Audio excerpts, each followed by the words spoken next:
Okay, so you have your general stuff, and you can kind of decide if you need category to mean something else to you, that's perfectly fine. Then copyright. It's really important to copyright your art and to keep track of the fact that you've submitted your copyright, what year it was created, when you received the copyright information back, what the number is, because if you ever saw that somebody was using your art, you wouldn't just call them and start yelling at them and saying, you're in violation of my copyright. You would send them a letter, and you would say, I believe you're in violation of my copyright of this art. It is registered, and you would send them a copy of that registration so that they know you know what you're doing and you're serious about it. So it's good to have that data so that you can then go through your files and find that form and know where your documentation is. Then we added a section called notes, and that is just for whatever you want. It can be backup notes, like I burn my art to DVD discs as well as using external hard drives, and so I like to make a note there. I just take a Sharpie and I put numbers and the date and what collection's on there and just have them in numerical order. So now I know if something happened with my pretty flowers, I can go find disc number 25 and I can have my art back again.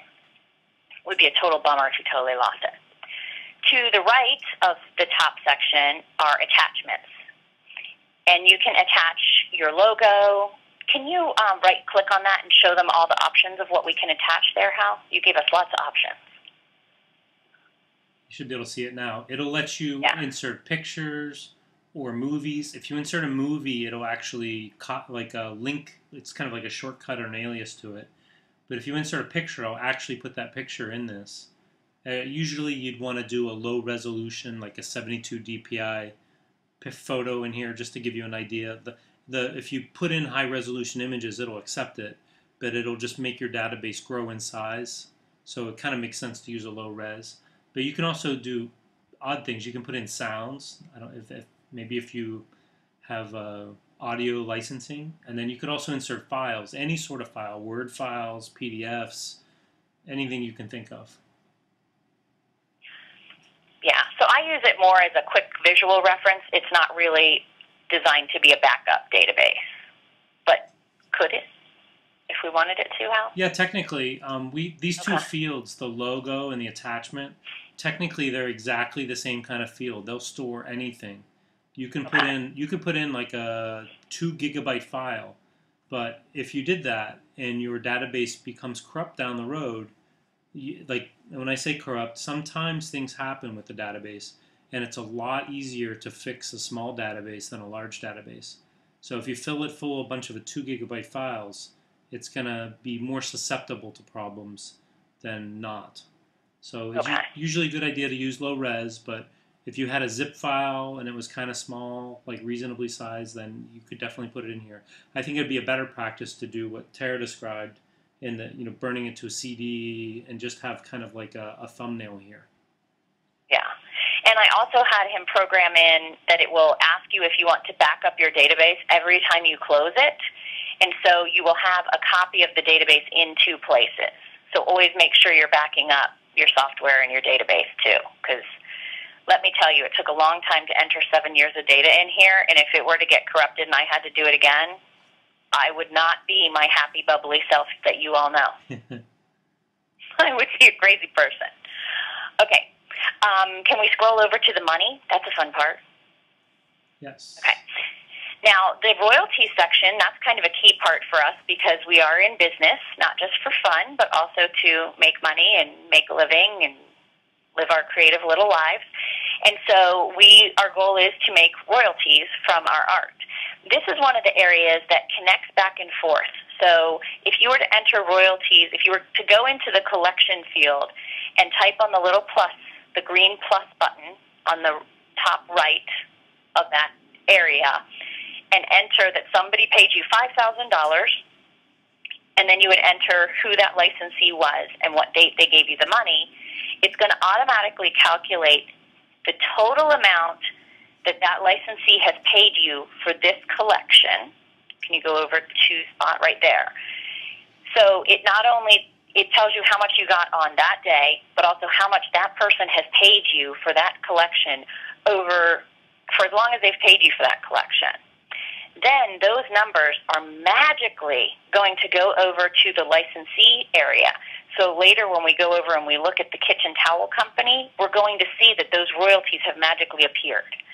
This is the key to this database.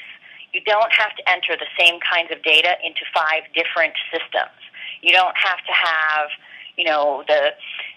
the system for the art and then a system for the licensees and then a system for this where it's not connecting. The important information is connecting back and forth.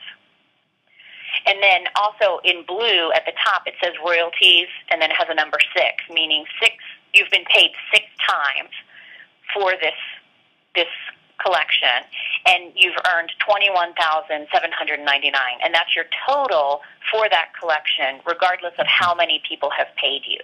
And a really, right. Go on. I'm sorry. A really nice feature of this is that as you enter in more and more of your collections, you can come in here and do a find. So you can say, find me all of the collections where I've had more than, by using a greater than symbol, greater than 10 payments, greater than 100 payments, and you can actually call through your data and find the collections that are doing better for you than other collections. So each of these fields, you can click into them and perform finds on them and find the collections that are doing well for you or doing poorly. Right. And I'm going to talk about that in more detail when we look at the list view. Right now we're in a detailed view of one specific collection. The final piece of data that we have, and that I want to talk a little bit about because we had a few questions about, is we called it licensed products.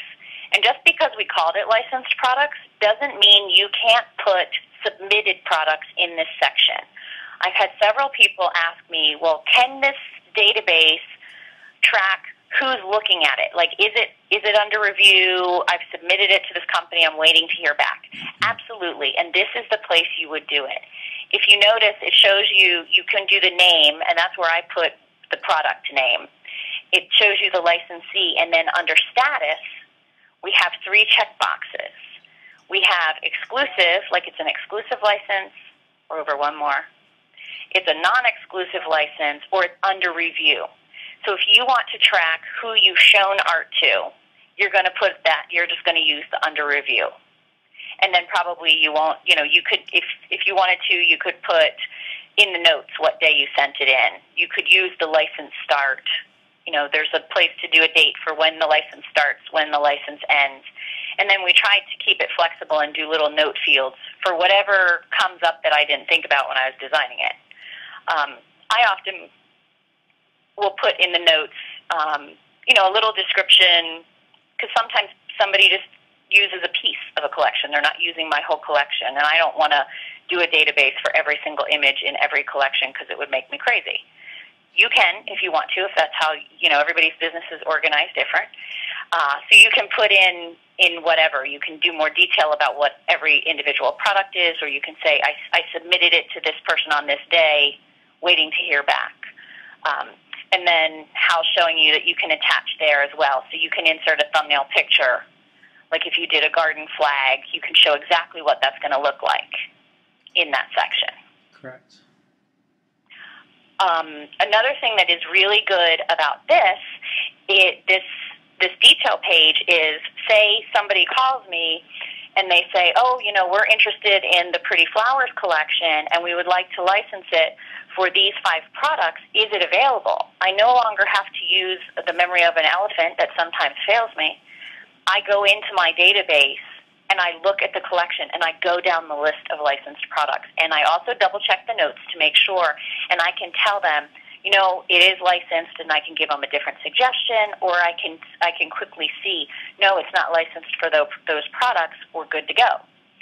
It was this exact problem that prompted me to figure out a solution and find somebody to build a database for me.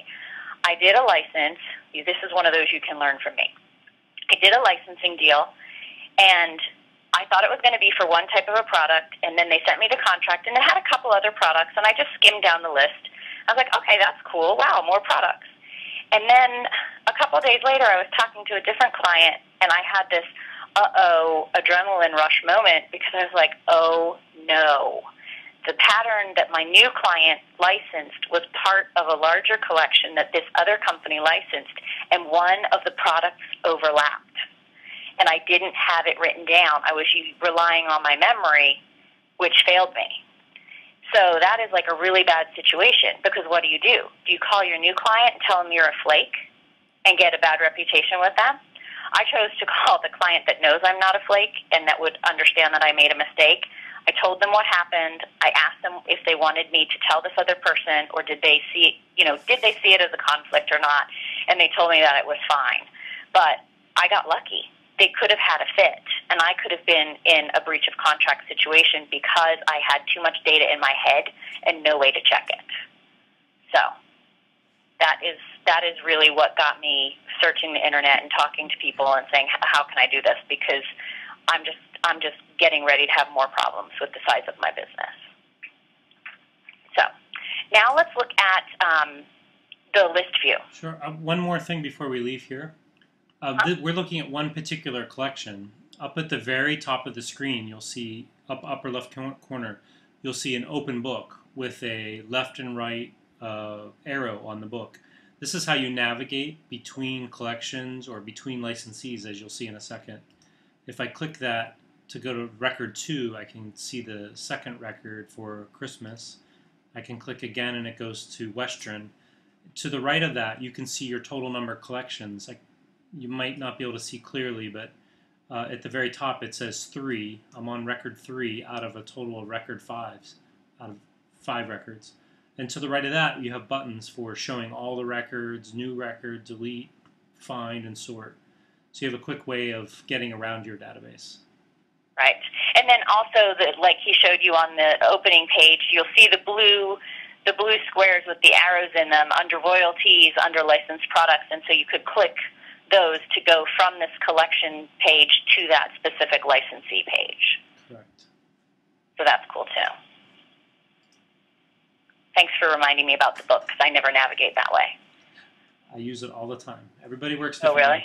See, that's why that's why it has many features, because different people will choose to use this differently. What I do is I go between detail and list. So if you could click on the collection and go to list view real quick. Absolutely. Please.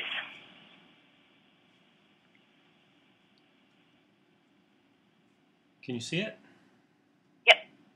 So this gives you just a quick breakdown. If you can zoom in a little, because I have my glasses on, I can barely see it. Getting old.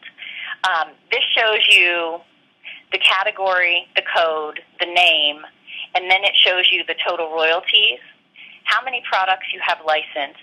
And if you do enter under review, it's going to skew those numbers a little bit in the product count. And then also the copyright registration. Now, if you click on the top, like if you click on any of those gray words, like click on code or click on royalties, that will automatically perform a sort for you. And if you hold down the shift key when you click on it, it will do a reverse sort. Okay. And so now we have the collections in order of what collection is making us the most money. That's really good to know, especially as you're growing, because you're going to come to a time where you say, what should I do? Like, should I be doing more flowers? Should I be doing more Christmas? Should I be doing more of this? A great way to decide is to look at how much money you're making. If you've done 3 of each, like 3 Christmas collections, 3 floral collections, 3 geometric collections, and you're making a ton more money on your geometric collections than your Christmas collections, I'm guessing you might want to do a 4th geometric collection. So this database will help you figure out what people are liking, what your profitable art is, so that you can build your business. And now let's flip over to the licensee section. There we go.